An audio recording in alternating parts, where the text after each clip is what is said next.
masih jingga, aroma sungai selalu hadir pada dinding-dinding bisu di ruangan ini. Istana dengan segala kemegahan yang dibangun dengan pertaruhan darah dan air mata. Tidak, suara seorang laki memanggilku dengan sederhana.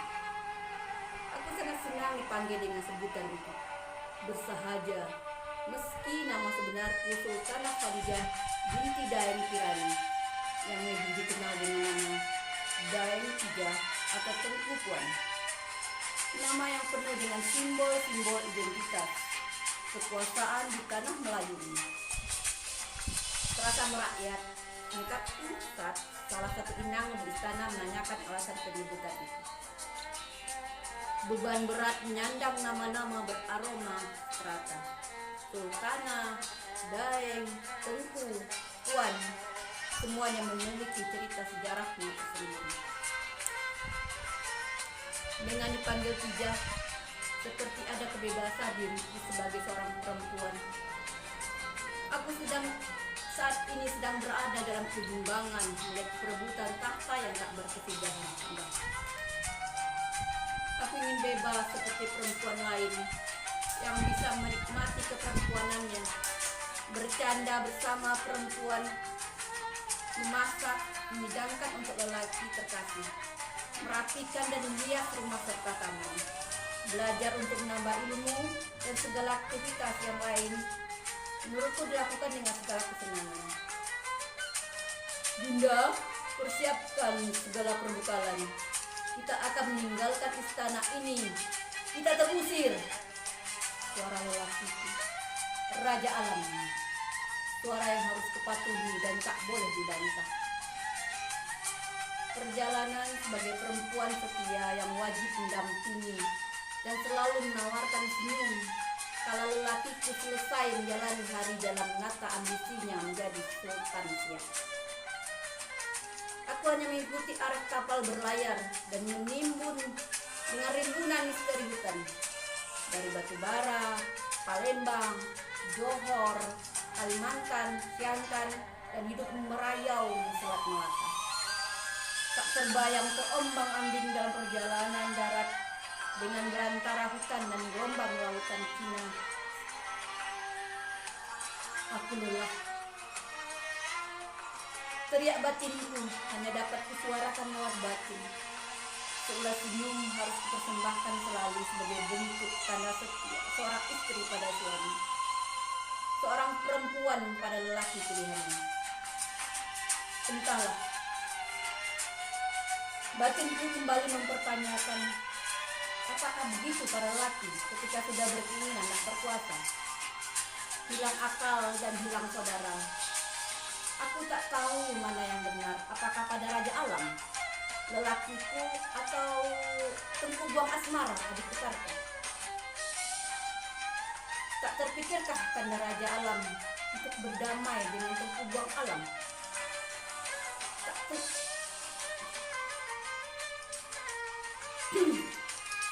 Tanyaku kala perahu yang membawaku membelah hamparan biru laut selatan. Masih perlukah kanda ulang-ulang alasan mengapa kanda melakukan ini? Jawabannya tetap sama. Karena marwah sampai saat ini masih terngiang di telinga kanda bagaimana ucapan ayahanda Sultan Abdul Jalil Rahmat Syah. Barang siapa yang hidup, itulah anak kita. Kanda ingin membuktikan bahwa kanda lah anak yang hidup itu. Tegasnya dengan menggenggam tangan seorang menggenggam butiran batu yang berurai menjadi pasir. Nada tegasnya membuatku dalam situasi antara kagum dan bimbang. Kagum kan prinsip hidupnya. Bimbang karena hari-hari yang dilaluinya sejak terusir dari istana hanyalah dendam dan dendam. Tidak, bersiaplah, kita akan ke Siak. Kalimat seperti itu berarti aku bergegas. Aku tak akan membantah. Aku bersama pengikut setia akan menyiapkan segala detail untuk melanjutkan pelayaran menuju tempat yang akan dituju. Perbekalan kala perjalanan di laut tentunya akan berbeda saat melakukan perjalanan di darat. Aku menemani lelakiku saat terusir dengan memasuki hutan. Terbayang suasana hutan kala malam, aroma misterinya sulit untuk tebak, dari Siak ke Minangkabau, melanjutkan ke Batu Bara, serta lanjut lagi pergi ke Siantan, melewati gulungan gelombang Cina Selatan. Aku kembali menemani lelakiku menjadi perampok dan merompak kapal-kapal kompeni yang melintasi di Laut Cina Selatan. Harga diri, itulah alasan yang selalu ditiupkan ke telingaku dan pengikut setia lelakiku, Raja Alam. Kita akan ambil hak kita dan Kandala anak yang hidup itu, ucap lantang. Pelayaran kali ini terasa sunyi. Angin amarah sepertinya mengitari layar yang berkibar di ombang-ambing lautan Cina. Gelombangnya mengikuti irama ambisi lelakiku menuju Siak, kota yang pernah menjanjikan untuknya, kota yang pernah mengusir dirinya sebagai lelaki bermartabat dan anak yang setia membela keluarga. Fajar ringsing menyambut di Siak. Berita tentang pengkhianatan di atas pengkhianatan kembali terdengar. Cis, busuknya permainan Tuan Van Rik Hansen. Terbunuh oleh Said Umar dengan keris jambu awan. Benar-benar licik. Siasat memberikan barang persembahan dalam peti-peti berkain sutra ternyata berisi keris dan sondang. Aku menyaksikan teramat sangat kecewa dari lekuk indera tubuh lelakiku. Tragedi guntung bagiku meninggalkan kesan teramat. Siasat yang telah disusun lelakiku menjadi porak-poranda karena khianat. Sudah kuingatkan, Hendrik Hansen, jangan pandang rendah orang Melayu. Panjang lebar ku dengar lelakiku meluahkan kekesalan. Berharap kemenangan sudah di ujung mata, tapi sekilas lesap dalam genggaman. Tidak!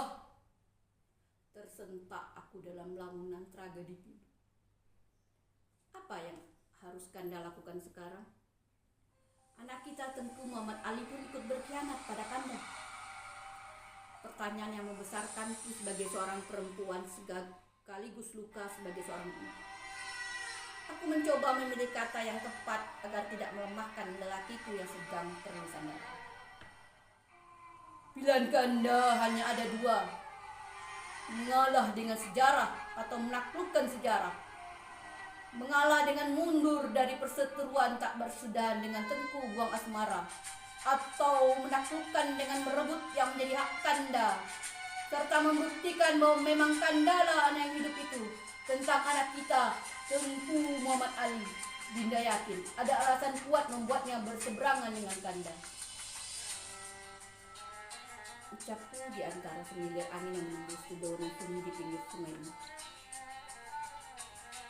Baiklah, kita lihat perjalanan waktu. Apakah Kanda mengalah atau menaklukkan sejarah? Tegas lelakiku Raja Alam dan gelisah bertemankan riak sungai di hadapan. Waktu tidak akan pernah meninggalkan sejarah. Pada penggalannya yang lelah, sejarah telah memberikan sedikit ruang pada lelakiku untuk menaklukkan sejarah. Tidak, Kanda berhasil menaklukkan sejarah. Apakah Dinda bahagia? Hanya sebuah senyum terbaik yang dapat aku ulaskan walaupun diri batin hanya membaikkan satu kata. Entah.